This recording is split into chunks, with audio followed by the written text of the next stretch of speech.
What up, YouTube? This is Geo Stealth R1. What are we doing today?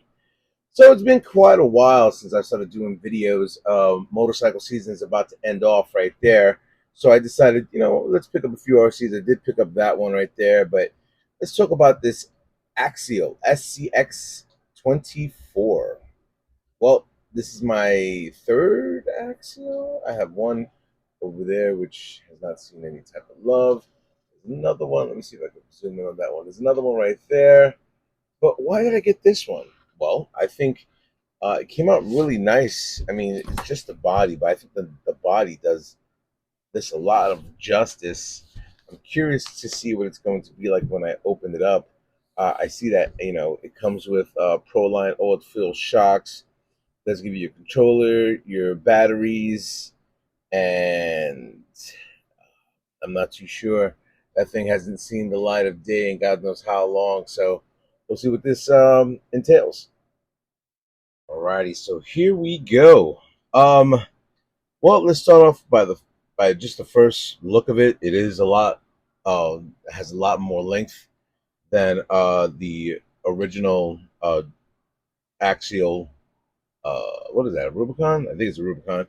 It does have a lot more. Same control that I've gotten beforehand. Nothing too crazy on this. The Spectrum SLT2. It does give you a roof rack, which is pretty awesome that you're able to attach there. I find that kind of interesting. I do like that. You get your battery right there, amongst other things. And there's another battery pack over there. Also, binding kits. That looks like something for...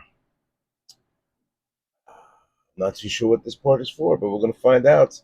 And batteries in a very thick booklet, which I'm pretty sure it's going to give me what this is for. Maybe maybe it could be something for my tow, for me to drag a trailer. But what else? What else? So I noticed when I opened it up, they use Velcro right now.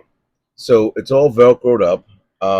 As you can see, we are utilizing Spectrum products right there. I do want to change out that servo. Um, yeah, I mean, this looks very similar to what was in my original. Well, you know what? Aluminum Proline shocks. Well, that's a nice little treat that we're getting over there. But yeah, this is something for me to putt around with. I never got the opportunity to putt around this one when I wanted or tried to do it. It seems like the motor's locked, so for some crazy reason or another, I ended up going with this.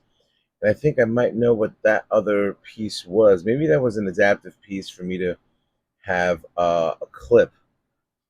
I don't even know, but we'll see what happens. I think something small, something nothing too crazy. I did get some brass parts for it, but yeah, I'm gonna play around with this and see exactly what's gonna happen. Anyway, tell me what your thoughts are on this little guy. Personally, I've had the other companies with their mini crawlers, but this is kind of like the original ones. Anyway, rate, comment, subscribe. Tom Fells up on YouTube. Later.